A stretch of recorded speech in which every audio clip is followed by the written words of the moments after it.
twongeye twagarutse ku kibuga kiri kuberaho intambara aho ni muri Ukraine, aho intambara ikomeje guhuza Uburusiya na Ukraine.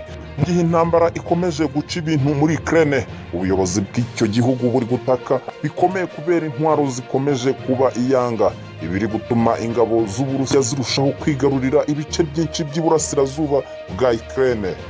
Guverineri w'agace ka Mykolaiv Vital Kim yavuze ko intwaro ziri kubashirana ku muvuduko uteye ubwoba kuko bari guhangana n'ibitero simusiga by'Abarusiya bivugwa ko bivuguruye cyane.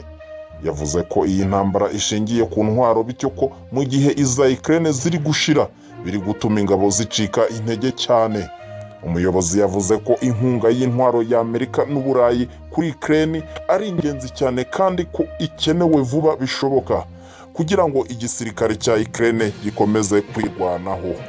Umuyobozi wungirije w'ubutasi w'ingabo za Ukraine Vadim Skibitsky nawe aherutse gutangaza ko urebye uko ibintu bihagaze, Ukraine ikeneye intwaro mu buryo bwihutirwa kugira ngo idakomeza gutakaza ibice byinshi by'igihugu, dore ko 20% by'ubutaka bwayo buri kugenzurwa n'ingabo z'Uburusiya.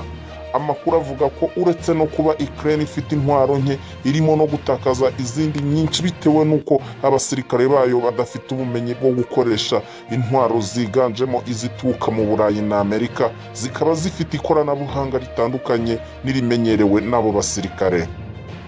Ku mpuzandengo nibura intwaro Amerika iha Ukraine mu cyumweru kimwe zikoreshwa ku munsi umwe gusa.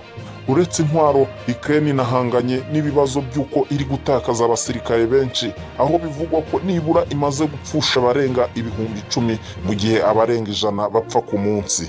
Amerika imaze gutakaza hafi miliyari 60 z'amadolari ya Amerika mu guha Ukraine intwaro kuva intambara yatangira, ndetse irateganya kohereza muri icyo gihugu intwaro zirasa kure ibintu yari yaririnze. Amakuru Mashya TV, kanda handitse subscribe niba utarabikora, uraduteye inkunga yo kujya tukugezaho amakuru mashya buri gihe.